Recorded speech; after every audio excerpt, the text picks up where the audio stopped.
டிட்வா புயல் காரணமாக தஞ்சையில் கனமழை பெய்ய உள்ளதால் தயார் நிலையில் மீட்புக் குழுவினர் உள்ளனர். தஞ்சையில் புயலால் பாதிக்கப்பட்டால் மீட்புப் பணிகளை மேற்கொள்வதற்கு தேசிய பேரிடர் மீட்புக் குழுவினர் தயார் நிலையில் உள்ளனர். ஒரத்தநாடு, பட்டுக்கோட்டை, பேராவூரணி ஆகிய தாலுகாக்கள் புயல் மழையால் பாதிக்கப்படும் என கண்டறியப்பட்டுள்ளது. 24 கடற்கரை கிராமங்கள் பாதிக்கப்படும் பகுதிகளாக கண்டறியப்பட்டு மக்களை பாதுகாப்பாக தங்க வைக்க முகாம்கள் ஏற்பாடு செய்யப்பட்டுள்ளன. தஞ்சையில் புயலால் பாதிக்கப்பட்டால் மீட்புப் பணிகளை மேற்கொள்ள தேசிய பேரிடர் மீட்புக் குழுவினர் தயார் நிலையில் உள்ளனர். இதுகுறித்த கூடுதல் விவரங்களை வழங்குவதற்காக எமது செய்தியாளர் சரவணன் இணைப்பில் இருக்கிறார். வணக்கம் சரவணன், முழு விவரங்களை பதிவு செய்யலாம். வணக்கம் ரூபி. தஞ்சை மாவட்டத்தில் மழை மற்றும் புயலால் தஞ்சை மாவட்டத்தில் 24 கடற்கரை கிராமங்கள் மிகவும் பாதிக்கப்படும் என கண்டறியப்பட்டுள்ளது. பாதிப்பு ஏற்பட்ட உடனடியாக மீட்பு நடவடிக்கையில் ஈடுபட 35 பேர் கொண்ட தேசிய பேரிடர் மீட்பு குழுவினர்கள் தயார் நிலையில் இருக்கின்றது. தஞ்சையில் முகாமிட்டுள்ளனர்.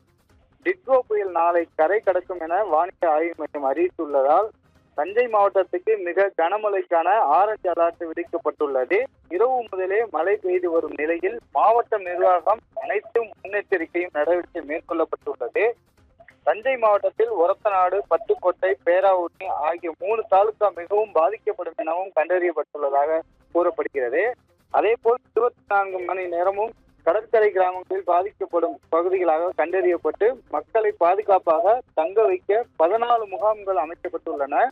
ஒவ்வொரு முகாமிலும் 800 பேர் தங்கும் அளவிற்கு வசதிகள் உள்ளன. உணவு மற்றும் குடிநீர் பல்வேறு உதவிக்கரங்களும் அமைக்கப்பட்டுள்ளது. மழை மற்றும் புயல் காரணமாக பாதிப்பு ஏற்படும் பகுதிகளில் மீட்பு நடவடிக்கை ஈடுபடவும் அரக்கோணத்தில் இருந்து 35 பேர் கொண்ட தேசிய பேரிடர் மீட்பு குழு வந்துள்ளனர்.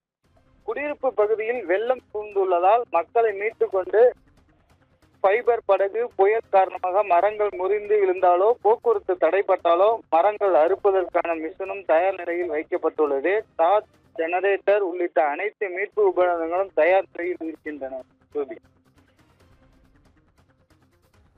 விவரங்களுக்கு நன்றி சரவணன்.